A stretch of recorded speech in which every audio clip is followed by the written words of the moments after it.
2.6 gram 10 raise to the power 6। तो आप ये कहेंगे कि ये कहाँ से आ गया। यहाँ पे मैंने जो मेरे साथ माइक्रोग्राम था इसको मैंने ग्राम्स में कन्वर्ट कर लिया, तो 3.6 ग्राम। जब आप यहां पे देख ले तो this and this cancel out. यहां पे ऑलरेडी ppm आपके साथ आ जाएगा, दिस इज ppm। तो डिवाइड करने के बाद अगर आप देखिए ये एक दूसरे को कैंसल आउट कर लेंगे। अगर हम इस पे गौर कर ले तो again we see the same ratio, तो आंसर सेम बनेगा। तो ये बनेगा 1.4 आपके साथ ppm, ये आपके साथ आ गया आंसर। अब अगर आपको मैं कहूं कि इसका पार्ट्स पर बिलियन आप कैसे मालूम करेंगे, तो पार्ट्स पर बिलियन के लिए मैंने एक फार्मूला आप लोगों के सामने लिख लिया था कि पार्ट्स पर बिलियन एक इक्वेशंस में मैंने एक फार्मूला लिख लिया था। अगर आप देखें ऑलरेडी मैंने इसको प्रूव किया था आप लोगों के सामने, और मेरे साथ पर बिलियन के लिए हम लोगों ने लिख लिया था कि नैनोग्राम और डिवाइडेड बाय ग्राम। लेकिन यहाँ पे मेरे साथ ये जो जिंक का मास है ये तो मेरे साथ किस में है, ये मेरे साथ है माइक्रोग्राम में। तो अब दो तरीके हैं कि अगर आप यहाँ पे ऊपर माइक्रोग्राम लिखना चाहते हैं तो नीचे आपने किलोग्राम लिखना होगा, या अगर आप ऊपर नैनोग्राम लिखना चाहते हैं तो नीचे आपने क्या लिखना होगा, ग्राम। तो मैं इस तरह कर लेता हूँ कि ये जो जिंक का मास है जो मेरे साथ माइक्रोग्राम में है इसको मैं नैनोग्राम में कन्वर्ट कर लेता हूँ। और ऑलरेडी मुझे पता है कि ये जो मास है अगर आप यहाँ पे देख ले तो ये ग्राम में बराबर है 3.6 10 टू द पावर -6 ग्राम। तो मैं इसको इस तरह भी लिख सकता हूँ कि 3.6 10 टू द पावर -6 ये मेरे साथ है ग्राम, मल्टीप्लाइड बाई मैं इसको लिख लेता हूँ 10 टू द पावर 9, ये मैं लिखता हूँ nanogram divided by gram, because ये कन्वर्जन फैक्टर बराबर है 1 के। तो ये और ये एक दूसरे को क्या कर लेंगे, कैंसल आउट। तो ये कैंसल आउट करने के बाद ये बनेगा 3.6 10 टू द पावर 3, ये मेरे साथ आ गया नैनोग्राम। तो अब आप ये कीमत यहाँ पे पुट कर ले तो नैनोग्राम मेरे साथ जो इसकी वैल्यू आ चुकी है आप इसको देख सकते हैं नैनोग्राम के लिहाज से। तो ये आ गया आप लोगों के साथ 3.6 10 टू द पावर 3 नैनोग्राम। और यहाँ पे आप लोगों के साथ ये आ जाएगा कितना, ये आ जाएगा आप लोगों के साथ 2, और ये आपके साथ 0.6 ये ग्राम, तो जब आप इसको डिवाइड कर लेंगे तो डिवाइड करने के बाद आपके साथ ये जो वैल्यू आ जाएगी ये बनेगी 1.36 10⁻³ और ये आपके साथ parts per billion. That's your answer. लिहाजा अब अगर आप ये फार्मूला इस्तेमाल करना चाहते हैं ये पार्ट्स पर बिलियन वाला, तो फिर आपने जो मास ऑफ सल्यूट लिया है इसको आप ग्राम में कन्वर्ट कर ले। ग्राम में अगर आप इसको कन्वर्ट कर ले तो फिर ये बनेगा, और इसको फिर आप डिवाइड कर ले मास ऑफ सोल्यूशन पे, ये आपके साथ 2.6 आ जाएगा। तो यहाँ पे आप इसको लिख लें, तो 10⁻⁹ से मल्टीप्लाइड कर ले। तो जब आप इसको नैनोग्राम में यानी ग्राम में कन्वर्ट कर लेंगे तो ये और इसका ये कुछ पार्ट होके तो इसका बकाया ये हिस्सा रह जाएगा। आप लोग ट्राई कर लें, अगर कोई प्रॉब्लम होता है तो फिर आप लोग मेरे साथ इस पर बात कर लें। ओके, तो लिहाजा अब एक और न्यूमेरिकल की तरफ आते हैं। अच्छा, अब यहाँ पे मैंने आप लोगों के सामने एक न्यूमेरिकल जो है वो लिखा है। नेक्स्ट लेक्चर में हम ये डिस्कशन ज़रूर करेंगे कि आप पीपीएम सोल्यूशन कैसे तैयार करेंगे, लेकिन अभी एक न्यूमेरिकल मैं हल करना चाहता हूँ कि आप पीपीएम सोल्यूशन को कंसंट्रेशन में कैसे जो है वो मोलरिटी की कंसंट्रेशन में कैसे कन्वर्ट कर सकते हैं। सवाल ये है कि calculate the molar concentration of 1 ppm solution of lithium positive. तो अगर यहाँ पे हम देख ले तो हम लोगों ने मालूम ये करना है कि मेरे साथ इस सोल्यूशन की मोलरिटी कितनी है। टारगेट हमारा ये है कि मेरे साथ ये जो कंसंट्रेशन है ppm में वो है 1.00 ppm किस चीज़ की, लिथियम आयंस की। और मैं ये पूछ रहा हूँ कि ये मोलरिटी के लिहाज से यानी मोलर सोल्यूशन अगर मैं यहाँ पे लिखना चाहूँ लिथियम आयंस का कि ये इसके कितने बराबर होगा। तो अब मोलरिटी की जो डेफिनेशन है वो तो हमें पता है कि molar solution is equal to number of moles of solute divided by volume of solution and litre, volume of solution and litre. अब सबसे पहले हमें यह देखना है कि 1 ppm में लिथियम आयंस के मोल्स कितने हैं। तो हमें कहीं फंडामेंटल रिलेशनशिप से स्टार्ट लेना होगा। हमें यह पता है कि 1 ppm हमें यह पता है कि 1 ppm is equal to 1 microgram और आपके साथ पर ग्राम। लेकिन जब आपके साथ सोल्यूशन हो और वो एक्सट्रीमली डाइल्यूट हो तो फिर आपके साथ यहाँ पे ग्राम जो है वो हमारे साथ 1 ml के बराबर होता है। तो लिहाजा मैं इसको फिर इस तरह भी लिख सकता हूँ कि 1 ppm सोल्यूशन की फॉर्म में अगर मैं इसको ml में ले लूँ तो ये मेरे साथ बनेगा 1 माइक्रोग्राम और मैं ये लिख सकता हूँ पर ml।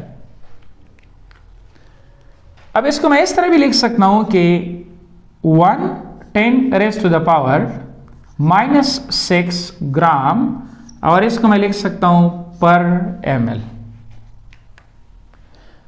अब यहाँ पे मैं इसको कुछ यूं भी लिख सकता हूँ कि 1×10⁻³ ग्राम और ये मैं लिख सकता हूँ पर ml। फर्दर मैं अगर इसको ले जाऊं तो मैं लिख सकता हूँ 1×10⁻³ डिवाइडेड बाई 10⁻³ और ये आपके साथ ml। इसको मैंने डिनोमिनेटर में मैं ले आया। तो अब अगर यहाँ पे देख ले तो ये बनेगा हमारे साथ 1×10⁻³ ग्राम डिवाइडेड बाई ये मेरे साथ बनेगा 1 लीटर। तो लिहाजा आज से मैं ये कह सकता हूँ कि for dilute solution 1 ppm is equal to 1×10⁻³ gram per litre. ये तो हमारे साथ बेसिक इक्वेशन आ गया। अब अगर हम यहाँ पे फर्दर इसको देख लें, दिस इज और बेसिक रिलेशनशिप, इसको अगर हम देख लें तो ये है हमारे साथ बेसिक रिलेशनशिप। लेकिन अब 1 ppm को हम लोगों ने पर लीटर ऑफ सोल्यूशन में तो कन्वर्ट किया, लेकिन यहाँ पे ये लिथियम के यहाँ पे आपके साथ जो ग्राम्स है वो तो मोल्स नहीं है, तो हमने सबसे पहले लिथियम्स के मोल मालूम करने हैं।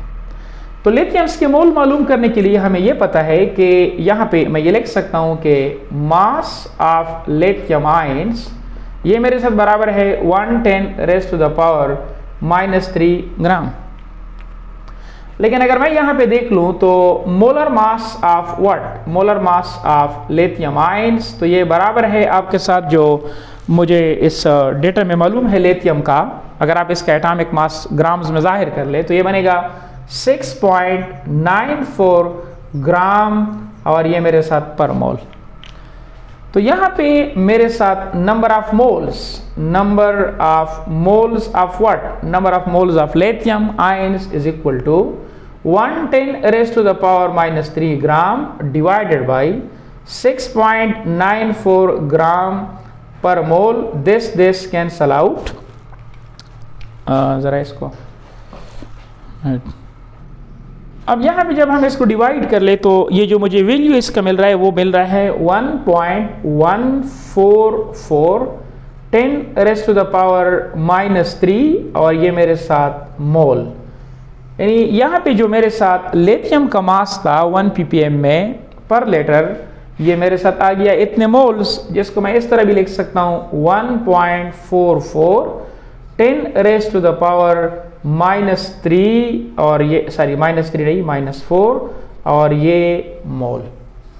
लिहाजा मैं अब इसकी जगह ये जो वैल्यू है अगर इसको मैं मोल्स में कन्वर्ट कर लूँ तो फार्मूले के मुताबिक what is molarity, number of moles of solute, volume of solution and letter तो मेरे साथ ये है, लेकिन नंबर ऑफ मोल्स मैंने ये मालूम कर लिए, तो ये बनेगा मेरे साथ 1.44 10⁻⁻4 मोल, और यहाँ पे आप लिखेंगे पर लीटर ऑफ सोल्यूशन। लिहाजा 1 ppm is equal to 1.44 10⁻⁻, this for what, for lithium ions. तो लिहाजा मैं इसको लिख लेता हूँ यहाँ पे 1 ppm, यहाँ पे ये है मेरे साथ लिथियम आयंस, यहाँ पर भी लिथियम आयंस, ताकि फिर कंफ्यूजन ना हो, लिथियम आयंस, और यहाँ पर भी मेरे साथ नंबर ऑफ मोल्स, ये मास ऑफ लिथियम आयंस, ताकि फिर मसला ना हो, और ये सोल्यूशन अब मेरे साथ आ गया लिथियम आयंस पर लीटर। मेरे ख्याल में कि ppm पे और इसके न्यूमेरिकल्स पे कुछ ना कुछ आइडिया आप लोगों को मिल चुका होगा। नेक्स्ट लेक्चर मैं करूँगा कि हम ppm सोल्यूशन को तैयार कैसे कर सकते हैं, और इस पे हम 3-4 न्यूमेरिकल्स और करेंगे, और फिर आगे इसको इस्तेमाल करेंगे एनालिटिकल केमिस्ट्री में for stoichiometric purpose. Thank you very much.